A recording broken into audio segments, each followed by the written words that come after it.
evening, everyone. My name is Katelyn Stauffer, and I'm one of the Eisenhower Institute Undergraduate Fellows responsible for tonight's presentation. My partner, Alexandra Papada, and I would like to welcome you to this year's Constitution Day lecture on behalf of the Eisenhower Institute. This year's Constitution Day lecture is also serving as the first in a series of talks and panel discussions centered around the presidential election, all coordinated by the Eisenhower Institute Fellows. Founded in 1983, the Eisenhower Institute is a distinctive program of Gettysburg College that engages leaders and learners for the purpose of addressing critical issues in public policy and leadership development. Learners specifically refers to current Gettysburg College students. EI advances a model of public policy that includes the rigorous pursuit of the facts, respectful dialogue among citizens, and a focus on the future. The Institute operates within the values of a liberal arts education that embodies critical analysis, discourse, reflection, leadership, and action. EI has offices on the Gettysburg College campus and in Washington, D.C., just 2 blocks from the White House. Hi, I'm Alexandra Papada. Thanks everyone for coming. It was a really great turnout. The Eisenhower Institute focuses on 5 integrative initiatives, and the first is the EI Undergraduate Fellows Program, which everyone in the front row is involved in, as well as Katelyn and I. And it's a year-long specialized experience for a select group of Gettysburg students. These students represent a rich diversity of academic majors and interests. The fellows work with Harold G. Evans Chair of Eisenhower Leadership Studies, Dr. Shirley Ann Warshaw, and Susan Eisenhower. We engage in research, programming, and special projects concerning leadership approaches and contemporary public policy issues. This semester, we're hosting a variety of panels focused on the presidential election. The second are outreach programs. The Eisenhower Institute has a campus speaker series and a respected DC author series that features members of Congress and convenes high-profile symposiums and panel discussions on public policy topics. The third is Expert in Residence, which has 3 signature programs. The first is Inside Politics with Casey Pipes, Environmental Leadership with Dr. Howard Ernst, and Women in Leadership with Jennifer Donahue. Next is Internships and Mentorships. The EI offers internships in the DC office, as well as student worker opportunities in the campus office. And finally, our scholarships and professional fellowships. The Eisenhower Institute provides scholarships for students at the high school, graduate, undergraduate, and postdoctoral levels. EI also provides professional fellowships in the area of public work. You can keep up to date with the Eisenhower Institute via Facebook and Twitter. And now I'd like to introduce Dr. Shirley Ann Warshaw.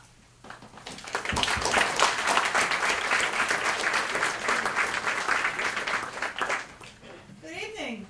Thank you all for being here. I want to add a little bit to what Allie and Katelyn said about the series of programs that we'll be having over the semester, in particular over the whole year.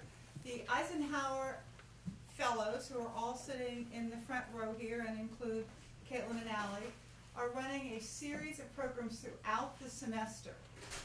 These will be about 15 panels that they designed, and every single one of the programs that you attend are designed by the fellows.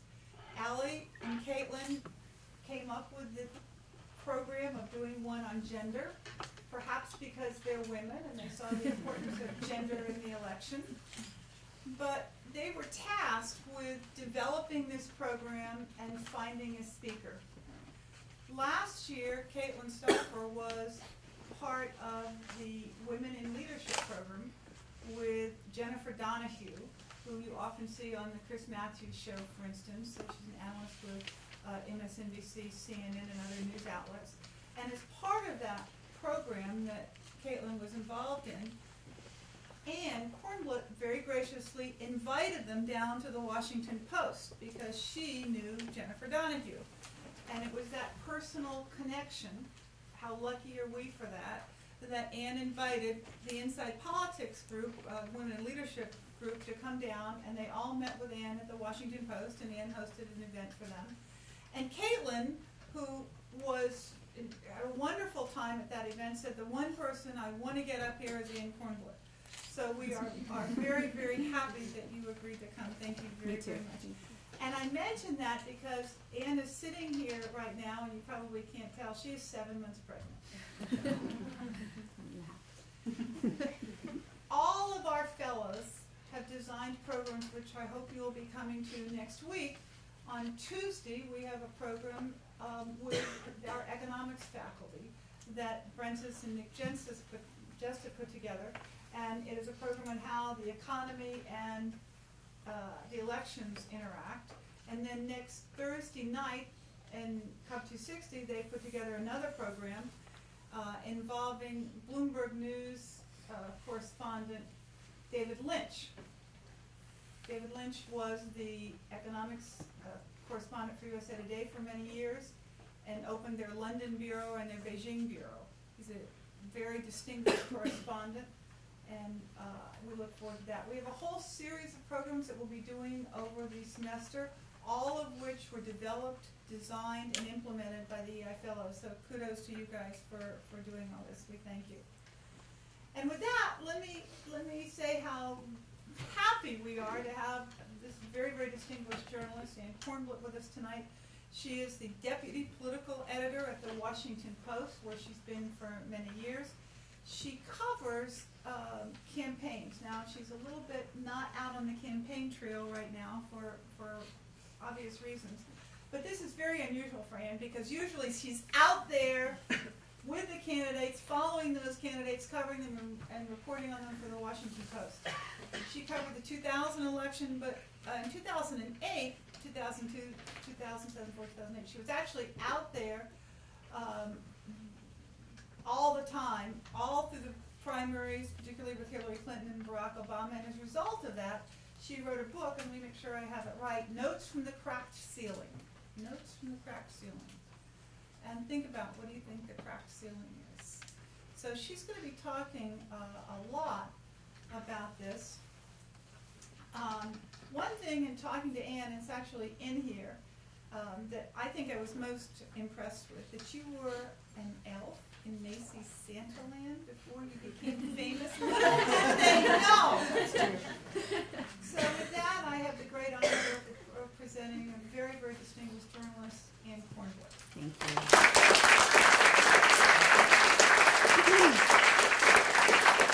Thank you all.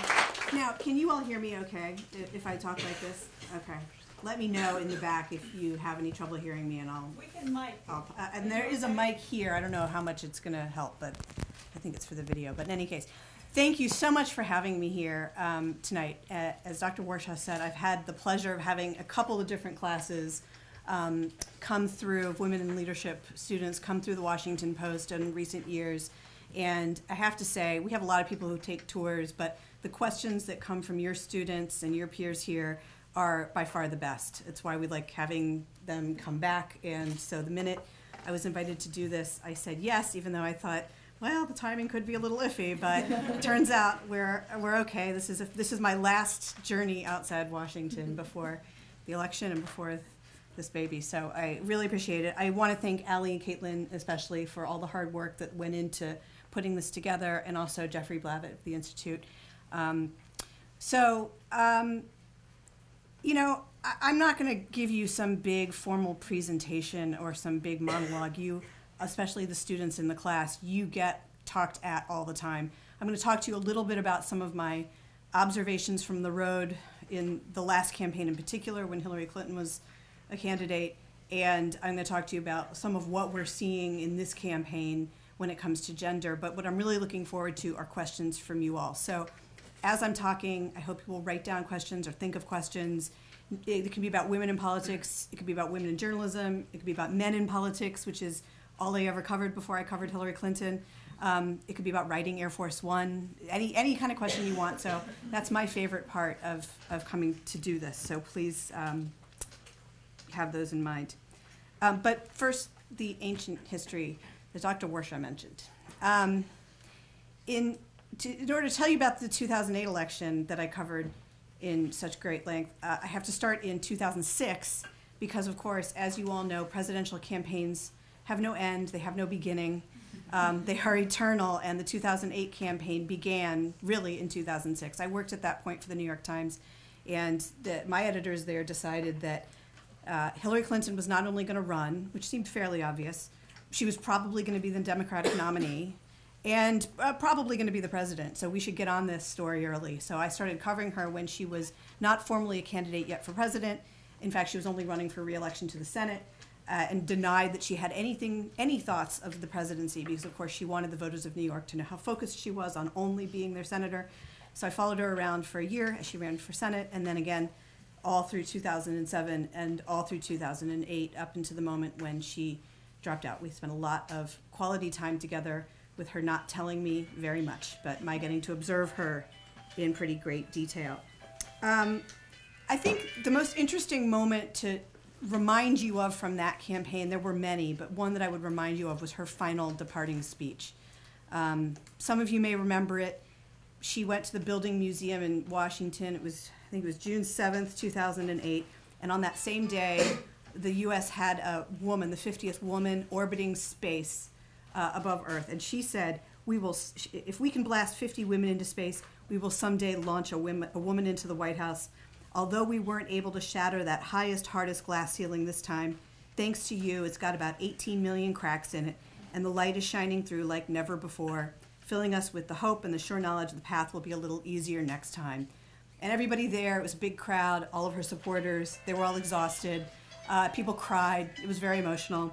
And that was that. And everyone in the room thought we had just witnessed many months of a woman running for president, but the history was going to wait until the next campaign, but then it was surely going to happen because she had gotten so far. Fast forward 3 months from then, and you all know what happened. Obviously, John McCain picked Sarah Palin. A great shock to many voters, certainly many reporters, members of the McCain campaign team themselves.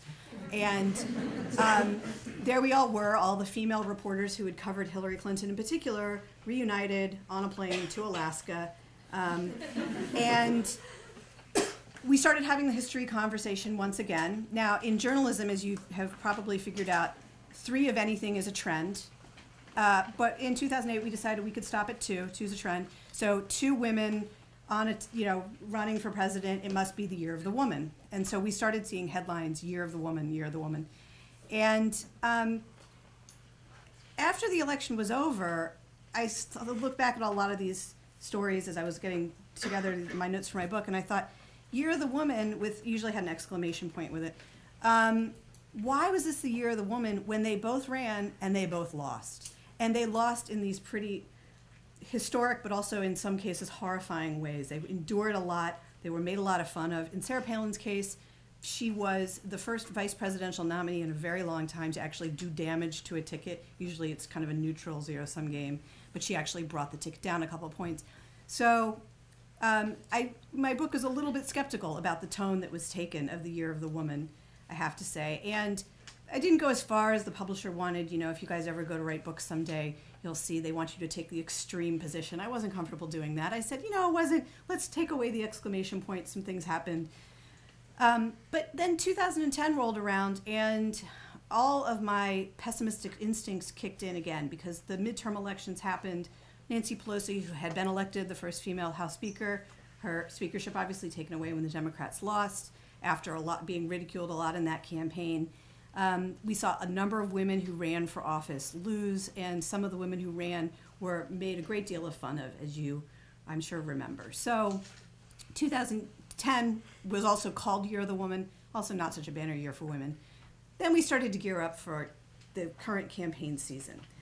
And once again, guess what it was? It was the Year of the Woman, because we had Sarah Palin thinking that she might run, dangling that possibility for quite some time. And even before she said she wouldn't run, Michelle Bachmann announcing that she would. And she did run, as you all recall. She won the Iowa straw poll in Ames, Iowa last August, which made her seem like a very viable candidate. And as we've seen over and over, at least through the Republican process this year, she had a little moment in the sun when it looked like she might be the nominee, and then she wasn't. But 5 months later, when she lost the Iowa caucuses, she dropped out, and of course, Palin didn't run. So looked like it was going to be a year of the woman. It wasn't.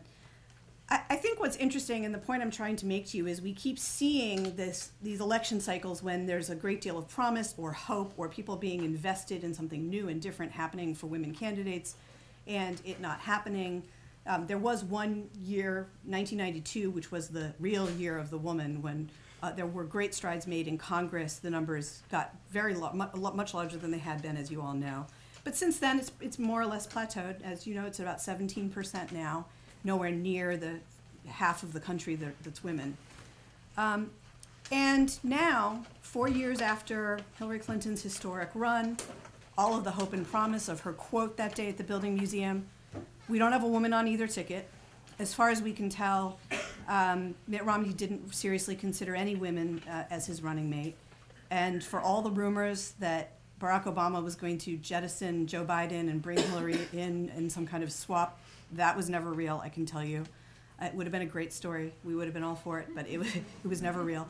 So just 4 years after all that promise, it didn't happen, and it didn't even get close. And so I just mentioned that to remind you and to explain some of my skepticism when people talk about having a woman president that's right around the corner, which is something I think you hear often, because women, young women in particular, even my generation of women a little bit older, do feel like everything has been pretty much achieved. Anything is possible.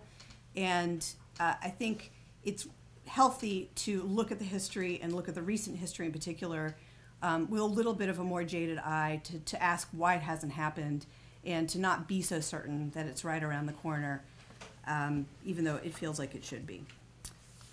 So that's my ancient history of covering Hillary Clinton. We can talk about the media treatment of her and of Sarah Palin if you want. I saw some heads nodding when I mentioned the rough time they had. Michelle Bachmann did too. That's not going to be my focus here, but I know that people are often very interested in that, especially talking to a reporter. And it is a component, I think, of what I'm talking about, but it's by no means the only reason there hasn't been a woman president is because of the media treatment. That's just one, I think, factor of many. This year, if it's not going to be the year of the woman when it comes to candidates, has nonetheless proven to have a lot to do with women. Women's issues, women voters, and what is a woman's issue anyway? We typically describe, when we say women's issues, I think people think that's code for choice and abortion, and often it is. But that's not all there is. So I thought I would remind you a little of some of the women's moments, women's stuff, if you will, that we've seen so far in 2012. Some of it is abortion, but much of it isn't. There's a young woman you have all seen on TV a lot named Sandra Fluck, who was called a slut by Rush Limbaugh for testifying before Congress about having health insurance cover her birth control. That was a moment, a woman's moment. There was a moment back during the Republican primaries when you might remember the war on caterpillars conversation. The RNC chairman said that there was no war on women, as Democrats had alleged. And he said, if Democrats said we had a war on caterpillars and mainstream media outlets talked about the fact that Republicans have a war on caterpillars, well, then we have a problem with caterpillars. One of the more curious comments that I've heard this season.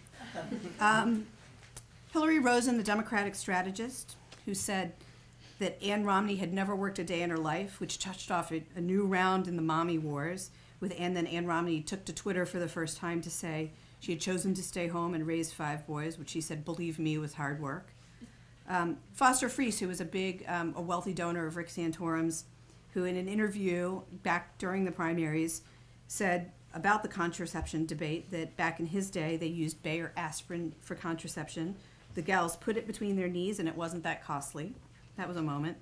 And then more recently, Todd Akin, the Republican Senate candidate in Missouri, who said, as you all are very familiar with, first of all, from what I understand from doctors, pregnancy from rape is really rare. If it's a legitimate rape, the female body has ways to shut the whole thing down. He later, very quickly actually, later that day said didn't mean to quite put it that way, but it changed the course of the race in Missouri. It changed the dialogue at the national level in the presidential debate pretty quickly, with Romney and others being asked if they agreed. Most of them, wisely from a political standpoint, said they did not. On President Obama's side, it's interesting to remember where he was just a couple of years ago when it came to women. There was a book that came out that said that he wasn't very friendly to women, that the White House was a hostile work environment. If you notice, the White House itself doesn't have a lot of senior women in positions. There's Valerie Jarrett, not too many others. But the White House took a great deal of heat about a year or two ago for what was described as a hostile work environment. But since then, well, and I should also remind you that during, obviously, the 2008 primary, there were a lot of Hillary Clinton supporters who really disliked Barack Obama, especially after he said in one of the debates, "Hillary, you're likable enough," kind of in a condescending way. And a lot of Hillary Clinton supporters who, although they may have voted for President Obama in 2008, ultimately never really came to love him because they felt that she should have won. She was the more experienced one. To the point where around 2009, 2010, I would often get questions from them saying, "Don't you think Hillary would have been a better president?" So people who never entirely warmed to him. He had something of a woman voter problem, but in the years since then, he has worked very hard to try to win back women. And now it's to the point where almost any opportunity they can have, the White House takes to try and either appeal to women or do something that independent women will like. You know, his very first act when he took office was signing the Lilly Ledbetter Act, which would make it easier for women to fight for equal pay. And since then, almost all the ads they're running, a lot of the campaigns they're doing, Michelle Obama's entire campaign focus now is on appealing to women. So the White House has worked very hard to try and not repeat some of his 2008 mistakes when it came to women. And why are they doing that? Well, the reason is that there needs to be a gigantic gender gap for Democrats to win. You know, President Obama didn't win white men 4 years ago. It's unlikely he's going to win white men this time around. That's just not the way the electoral map works for the White House.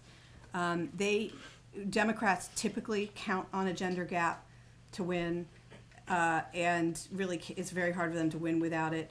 So when a couple of years, well, I guess it was last year, we saw some polling data showing that President Obama was down among independent women, there was a little bit of a freak out at the White House. That's not a way that they can lose Republican women, but they need to win independent women, and they need to run up the score among Democratic women.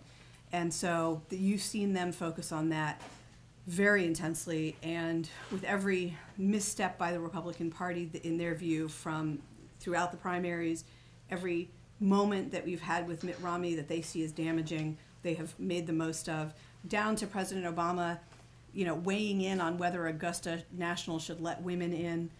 He's weighed in on things large and small when it comes to women, and that is the reason. Not to say he doesn't believe it, but there is a political calculation too every time he's done that. And when he goes on The View, and you know, there's some of the softer stuff he does. But the big, that's all the sort of peripheral women's stuff, if you will. But the economy is a big women's issue, and Mitt Romney has, to his great frustration, been trying to make the point that women are not fixated on abortion, women are not going to vote on mommy wars issues, they really care about the economy. And, you know, to a certain extent, he is right. He, at one point earlier this year, said that when he was asked about what women want to hear on the trail, he said, well, you know, my wife, what did he say exactly? My wife has the occasion, as you know, to campaign on her own and also with me, and she reports to me regularly that the issue women care about most is the economy. Now, he was made a great deal of fun of for having to have his wife be an envoy from the real world telling him what women care about, but the underlying point that the economy mattered to women, it was absolutely true. And we've seen a couple of new ads released this week, and you guys may see some of them in Pennsylvania, although it has not proven to be the same battleground that it was 4 years ago, but we certainly see them in Virginia. And actually, I think the ad I'm about to tell you about is not airing in Pennsylvania. But it's an Obama ad, and it features a mom, of course, named Christy, who says, I do the laundry, I pay the bills, I make sure my kids are fed and rested and healthy. And then there's a voiceover that says, moms like Christy would be stretched even more under Mitt Romney. To fund his tax cuts for millionaires, Romney could take away middle-class deductions for childcare, home mortgages, and college tuition. Mitt Romney, he's so focused on big business and tax cuts for the wealthy, it seems like his answers to middle-class America are tough luck. Now, that's not talking about, you know, legitimate rape or contraception or abortion or anything. That's a mom named Christy talking about the bills. And so I think that indicates to you that the Obama campaign is as aware of what Romney was saying as the Romney campaign was. Romney, at the same time, had an ad this week, or it may have been just a little bit of last week, called Dear Daughter, with it's a woman holding a newborn and a voiceover ticking through all the ways that the Romney campaign says Obama's policies are going to make it harder on women. This voiceover says, the poverty rate for women, the highest in 17 years. More women are unemployed under President Obama. More than 5.5 million women can't find work. That's what Obama's policies have done for women. Welcome, daughter. So, you know, ominous, scary, stressed out mom. This is all the mom conversation. I believe both these ads are running in Colorado, Iowa, New Hampshire, Nevada, Ohio, and Virginia. So, you know, some of the states that are seen as the toughest of the battlegrounds. Now, okay, why? Why is there this enormous focus on the women's issues? Dr. Warsh and I were talking before the dinner. I mean, the short answer is that women are 51% of the electorate. The longer answer has to do with the gender gap that I mentioned, this gender gap that we've seen since the Reagan years of Democrats needing to win women. And as an example of why the gender gap matters, I want to tell you about some of the recent polling that we're seeing. You know, bear in mind that Obama won women by 13 percentage points in 2008, but he split men evenly with McCain, men of all races. That's according to the exit polling from 4 years ago. Now, take a look at what we're seeing in Virginia. I actually brought this ancient relic called a newspaper with me today, because we had a story today on the front page that I edited about Obama's hopes in Virginia resting on women. What's remarkable is that he has, you know, he's had a lead in Virginia for some time now, 7-8 points, but the lead is created entirely because he has a 19-point advantage among women. And that's even more remarkable if you consider that that's double the national average of a gender gap. And it's a creation that was not there just in 2009 when there was a governor's election in Virginia. In that gubernatorial election, men and women evenly voted for Bob McDonnell, who's the Republican governor of Virginia, even though unearthed during the campaign was his master's thesis talking about the dangers of feminism and women working outside the home to the family. So even in an election year when there was a woman's thing on the, you know, in the ether, Bob McDonnell won women and men evenly. That is now gone. And I think that single piece of information has probably got to be the most terrifying thing that the Romney campaign can imagine at this point, even though they have a lot of terrifying things going on for them right now. I think the fact that they could be suffering that severe gender gap in a very crucial battleground is important to note. If you dig a little deeper in some of the polling, I mean, and I may as well just tell you a little bit about the Virginia poll since it's fresh data. It was taken just a couple days ago, and we wrote about it today. We asked about 11 sets of issues, you know, the economy, so forth. Women's issues was one of them. We didn't specify what women's issues mean, so it was voters, you know, leaving it up to their imaginations to sort of think about who would you think would do better on women's issues, President Obama or Mitt Romney, and he had a huge advantage on that. He had President Obama led Romney by 22 points on who would do better on women's issues, which is just a giant advantage, and it was bigger than on any of the other issues that we asked him about. Even on the economy, as I mentioned, female voters in Virginia sided with Obama 52 to 39%. So not a woman's issue, just an issue. And on other issues, women were said they were more apt to see than men to see Medicare, Medicaid, and social issues like abortion, gay marriage as extremely important. And on each of those, sided with Obama over Romney by large margins. Medicare, women 56 to 35 picked Obama on that issue. So, and the split, it's worth noting, is mostly unmarried women, not married women. Married women divide about evenly, and that's typical. Usually it's married women who lean much more conservative. And in this case, unmarried women chose Obama over Romney 67 to 28 in Virginia.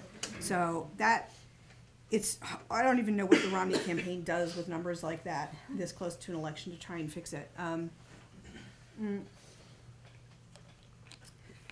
When they were asked about, and they didn't get the question directly, but one of our reporters called some voters to ask them why. Why are women so opposed to Romney and so in favor of Obama?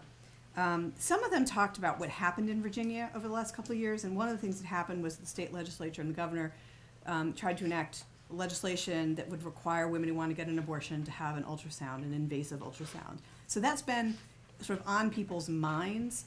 But it wasn't just that. It was also the economy that people said. So I think it was a confluence that this is the same confluence that I've been talking about that you're seeing playing out in this microcosm in Virginia. I'm just going to throw out a couple data points for you on women, some stuff that our numbers people came up with. Interestingly, women are more likely to be liberals, but they are less likely to call themselves fiscal conservatives than men. So the hurdle is there from the outset. Women are more likely to be consistent churchgoers. That's true for Democrats and Republicans. Interesting. Republican women are far less adamantly opposed than Republican men to gun control. So the gun issue is really a men's issue. Republican women used to be, in 1988 in particular, more in favor of government regulation to protect the public interest than they are now. Now, Republican women are just as opposed to government intervention on those kinds of things than men. Republican women have also become more focused on economic individualism and limited government. They now score as high as Republican men in those areas, whereas before they had been more moderate on those issues. Republican men, however, are about 2-to-1 in favor of a Paul Ryan-style change to Medicare, but Republican women are kind of even on that. So they've become more conservative in some ways, but in other ways they're not as conservative as their male counterparts. Women across party lines are more apt than men to single out the cost of health care as their top economic concern. Women are more likely to use Facebook than men. So you can understand why both campaigns have these robust Facebook campaigns. But the one data point I wanted to drive home to you all is that Republican men and women are opposed to legalized abortion in all or most cases at about the same pace. And Democratic men and women are supportive of legalized abortion. It is really not a gender issue. I mean, it is a women's issue. But when it comes to the breakdown, it's party lines. Party trumps everything. Men and women on the Democratic side favor legalized abortion. On the Republican side, they oppose it. Yes, there are exceptions.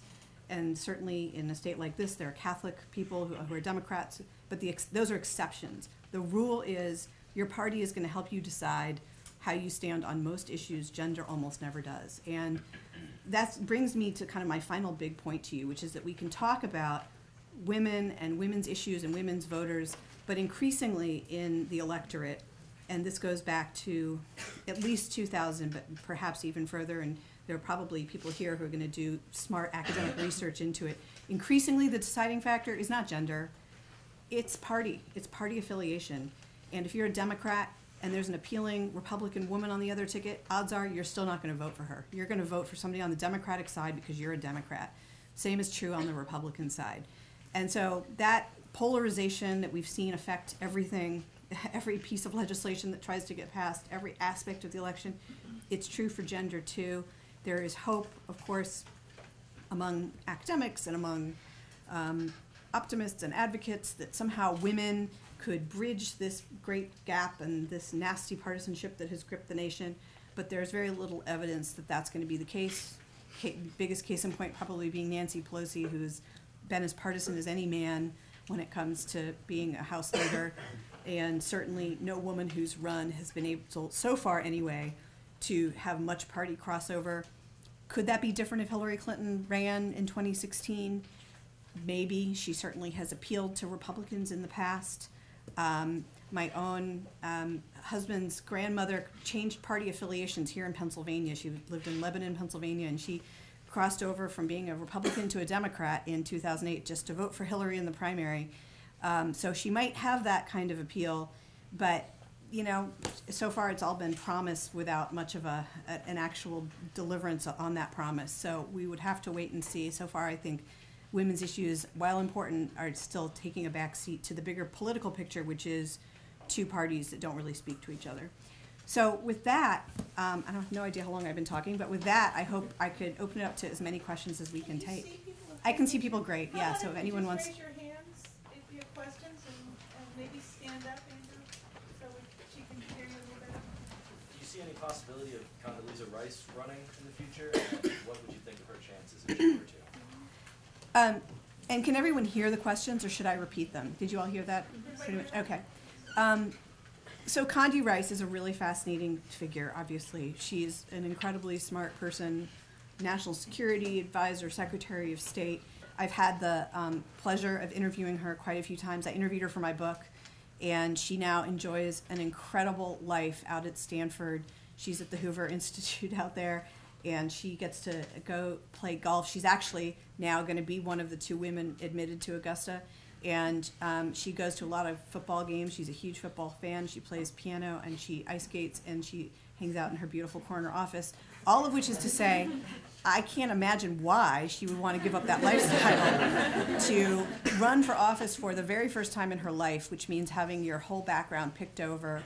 When I talked to her, she made it clear to me, she had no horse in the race when she was watching the Democratic primary in 2008, but because she was never going to vote for a Democrat. But I asked her what it was like to watch this African-American candidate running against a woman, and how did she feel being both, watching that happen. And it was clear to me that she was not surprised that Obama won and that Hillary had the hard time she did. And I got the distinct impression that she sees it as being harder for women than not that she would ever put it this way, but that the challenges still remain for female candidates, that now a hurdle has been crossed for African American candidates. And so I think she's very aware of the pitfalls of running, but I think even more than that, she's never done it before, and you don't typically start out by just running for president, and especially when it means that your life is going to be scrutinized. So I think it's very unlikely. She very much resisted even being considered for the vice presidential pick this time, which I think says something, because that would have been an easier way to dip your toe in and do it. I think she enjoys being an advisor, and I think also as part of the Iraq War management team, I think she knows there would be a lot of questions that she doesn't really have to answer now that would be revived if she were to run. So there's no shortage of reasons why she wouldn't do it. That said, she has a huge fan base, and it's obvious why she's probably the most compelling woman on the Republican side to date. But don't forget, part of that might be because she's never run, and typically when people run, you start to learn things about them that you don't like so much. And so for her popularity to stay where it is, she probably would have to not run. I was just going to say, Sarah Palin's taken to Facebook and Twitter in the past few days because she's condemning Fox News because they canceled every single interview she had up until after the election. And there have been a few pundits in the New York Times and the Washington Post, I believe, that said that the reason for that happening is Romney and Fox are sort of in cahoots to keep her from speaking. Do you think that's smart? Do you think that can help Romney, or do you think that would hurt him? Or do you think it has any effect whatsoever? So I have to admit, I don't have any inside information for you on this. I do not know. Romney and Fox have not always had the coziest relationship in the world, right. So it would be a new in cahoots if that were the case. He was not the true conservative that Fox would have wanted.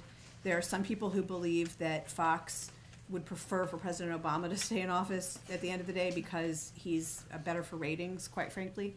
So, but I have no inside knowledge on that. On the question of the wisdom of it, look, Sarah Palin has other ways to communicate.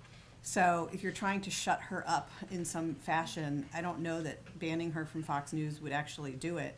And she's proven willing to speak her mind, and frankly, should be able to speak her mind however she wants. So I suspect Sarah Palin will find a way to get her message out, if it's pro-Romney or anti-Romney, no matter where she's allowed to be on the air or not. In the very back, oh, sorry. Why don't you go and then I'll take the back row. Sorry, this was on your last point that you talked about from your talk. You talked about how gender may not necessarily be the issue as much as like a Republican woman is going to vote Republican. But do you think that it's hard for conservative women to choose a side because sometimes they have to choose between their social issues and their fiscal issues? It's a really good question, and I think it depends on the Republican woman, and if what we're seeing is that more women who are Republican are in line with the party, they may not be as conflicted as they once might have been. And I think what we've seen a little bit of is a migration of women who at one point were sort of moderate Republicans to being just independents now, or in some cases even being Democrats. And I mean, that's true across the Republican Party. There hasn't been a lot of space for moderate Republicans in recent years. So, but the short answer, I think, is yes. I think that women and the Republican Party, and we'll see what happens in Missouri, I think will be a very interesting test case. And if Claire McCaskill, who was losing badly and was not, by all accounts, a very good Senate candidate for re-election, if she wins, and if we'll see what the gender breakdown is there, then I think we'll know how far Republican women are and where they draw the line. It's interesting to me to see that Todd Akin actually launched a Women for Todd Akin campaign a couple days ago.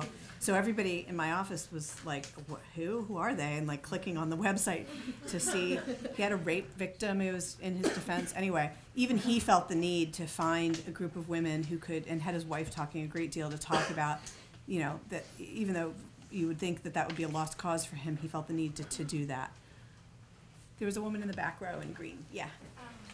So if Hillary does run again in 2016, do you think, because she's been Secretary of State and she's given some more respect, do you think it will be easier for her in terms of sexism and the iron my shirts comments and all that? It's interesting because her people are very divided on that exact question. Some people think, she's a totally different person now than she will have been, 8 years before. And she's different. She stopped caring so much about looks, and she can just be herself, and we know she's tough, and she has not gotten saddled with blame for any of really the stuff that's gone wrong in the administration overseas, but she's done some things right, and she's a totally different person. That would all be 8 years ago. There are other people close to her who are not sure she should run because they think the minute you start to run again, the minute all that comes out again, and that it's only latent because she's not in the center of the stage at this exact moment. And once you start getting asked questions day in and day out about your position on this or that, or having to go on Letterman, or being at what was it Romney was asked last week? Did he like Honey Boo Boo or Snooki? I mean, that's a trick question, and the minute you get having to answer those kinds of things every day, then you start being made fun of again, and then it would all come back. So I don't know where I stand on that.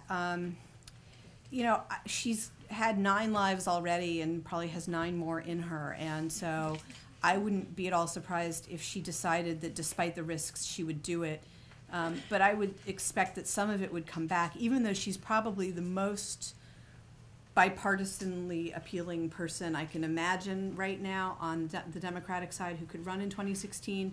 Republicans are still going to want to win. They're not going to just say, oh, okay, Hillary Clinton's running, we give up. So I think some of that would come back no matter what, as it does, frankly, on both sides, certainly does for the wives of whoever's running. Michelle Obama and Ann Romney have both seen their share of it without even being the candidate themselves. So I think the short answer is, to a certain extent, sure, she would face it again. Maybe it would just bother her less if she did it the next time. Sure. Thank you. Well, kind of going off what you just said about Ann Romney and Michelle Obama, you said earlier that it's more partisanship rather than gender that creates the drive to vote for each candidate. What kind of a role do you see, or how much influence do you see the First Ladies as having? Both of them gave very great speeches at each convention, and do you see them as actually being important, or? Yeah, and I've given a fair amount of thought to them, primarily because people always ask me, is Michelle Obama going to run someday? And I look at them like, where would you ever get that idea? Michelle Obama is not a political person any more than Laura Bush was a political person. I think there is this, because there is this craving and there is this hope and she's an appealing person, people want to think she is a candidate, and she just isn't. I mean, she does her Let's Move program, and she is mom in chief, and you know, she does some other things. She can give great speeches. She's a very good campaigner. But I think her utility is in being a wife and being a mom in chief, and she's not out there. She never weighed in on the war on women. So, you know, the Obama campaign had a whole bus tour, why Romney and Ryan are wrong for women, and all sorts of people. Debbie Wasserman Schultz was out there. Michelle Obama had nothing to do with that. If anything, Michelle Obama, after 2008, when she came under fire for sort of speaking her mind, you might remember she, at one point in 2008, said at an event that, you know, it was, or maybe it was an interview actually, she said she, you know, she's finally proud of her country for the first time, and she was pilloried for saying that she hadn't been proud of her country. And she was really stung by the kind of attacks that she took, and she went a little underground and she changed her whole presentation, and she's very careful now. She does not say anything that could be considered controversial. When she got asked about Todd Akin, when she was on Letterman recently, her answer was, well, that was a dumb guy saying a dumb thing, and that was it. And she kind of laughed. I mean, she does not go there. So I think that actually explains her popularity. She doesn't touch controversial things. She is appealing to all kinds of people, and that is very powerful, but it also has its limits because, you know, most people, yes, that makes them feel warm and fuzzy about Obama. I think it helps explain why so there's the gender gap and then there's the likability gap. And Obama, who, if you remember just, I don't know, a year or two ago, everybody said he was cool and detached and he had no friends. But now, maybe it's all relative, he's considered much more likable than Mitt Romney, and his likability, his favorability and his likability ratings are off the charts compared to Romney, and some of that may be Michelle. Although Ann Romney, too, obviously very personable, very warm. She's done the best job of all of talking about her husband like a human being, what it was like to have 5 sons in the house. And so, you know, she's done him a great service in that, too. But I guess at the end of the day, I think it has limits. It informs how people feel about the person in general. But for people who are, you know, feeling strapped or scared about Medicare or don't have a job, I think that only goes so far. And neither one of them is particularly talking about you know, they talk a little bit about the economic vision of their husbands, but I don't think anybody, you know, in previous elections when they were wondering who was going to keep the country safe was thinking what John Kerry's wife or George Bush's wife would have to do with that. So. One more question. I guess this is more of just a personal question for you. But I'm just wondering, as a female journalist in this male-dominated kind of political realm, I mean, you talked a lot about those details with Condoleezza Rice, and you were following Hillary. Do you think those female-to-female relationships in journalism are a lot different than your relationships with a male politician, or do you ever feel limited, or? I think it's still evolving. We kind of ask ourselves this question because there is a band of women reporters in Washington. You know, we all know each other, and you know, I know Andrea Mitchell because she helped me read my book when I was writing it, and you know, the women. Candy Crowley is really great. The women, there aren't that many, and there aren't that many people in Washington to start with who do all this, and then there aren't that many women, so we all know each other, and so we talk about this, and you know, I think some women try to cultivate that, and you know, we're sort of always looking to see which women will be that way. But other women, and Hillary Clinton is in this category, are very skeptical of the press and very skeptical of women reporters too. And some of the harshest things said about Hillary Clinton in 2008 were said by Maureen Dowd. And so, you know, I think that, I don't know that there's any kind of extra special sorority at this point, any more than there is a fraternity. There used to be a real fraternity of correspondents and candidates in Washington. If you read Boys on the Bus, it's a different culture. There's a little bit of that still, but I think it's more vestiges than it is. You know, President Obama is not inviting most reporters out to play golf. The occasional columnist will sneak in, but so I think just as there's political polarization, I think there is press and you know, elected official polarization. But one thing that does continue to surprise me is that there aren't more women doing it. I mean, I thought there would be when I got to Washington, there were more women in leadership in journalism and more women in leadership in sort of congressional offices, not talking about elected officials. And I think there's been a little bit of a slip since even I have been there. And I'm not quite sure why, but the idea that it's all 50-50 is not true, and it still continues to amaze me. So. And thank you. You were phenomenal.